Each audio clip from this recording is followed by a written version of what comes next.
So I'm Trooper Graves. I'm out of the Newport office assigned to the Marine Fisheries Team. We operate the Guardian and enforce primarily commercial fishing.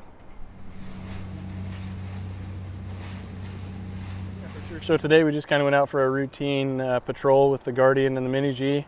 Also had another smaller Zodiac with us today out patrolling around. And we did find some marked buoys out there that were sport crab buoys. Obviously attached to the other end was a crab pot. So this time of year, today is the 28th of October.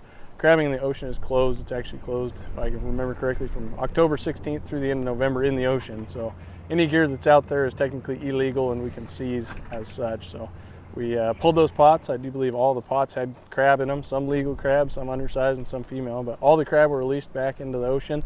There's also a couple of cabezon rockfish that were in one of the pots as well, so those were released.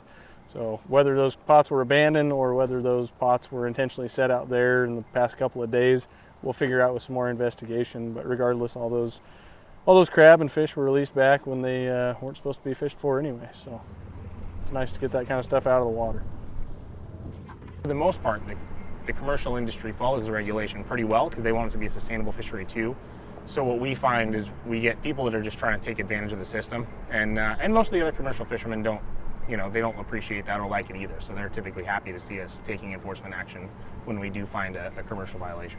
I think what people maybe don't realize is that as far as the recreational side especially, you think of a guy poaching a deer or an elk or something like that, but I think what they may not realize is how much of an opportunity there is to poach in the ocean. And people catch fish virtually every time they go out, which isn't the case with deer and elk.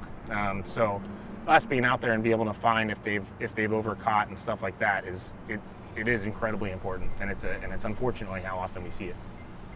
Yeah, so your typical sport angler boarding, we're always checking licenses and tags. Obviously you got to have any kind of an angling license from the state of Oregon if you're going to angle anywhere in Oregon, including the ocean, and a tag for certain species as well. So we check that folks have the right license and tag for what they're going to be doing.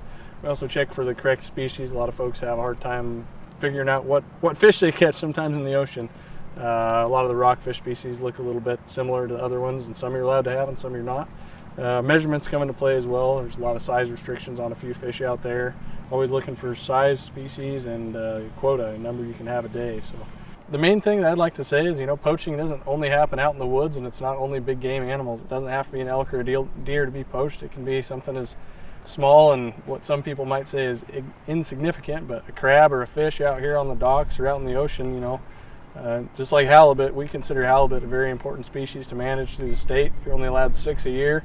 If you're not going to tag that, we look at it as if you're not going to tag a big game animal. So it's definitely poaching in our minds, and we appreciate the public when they call in our tip hotline and give us some information on some of that stuff going on out there.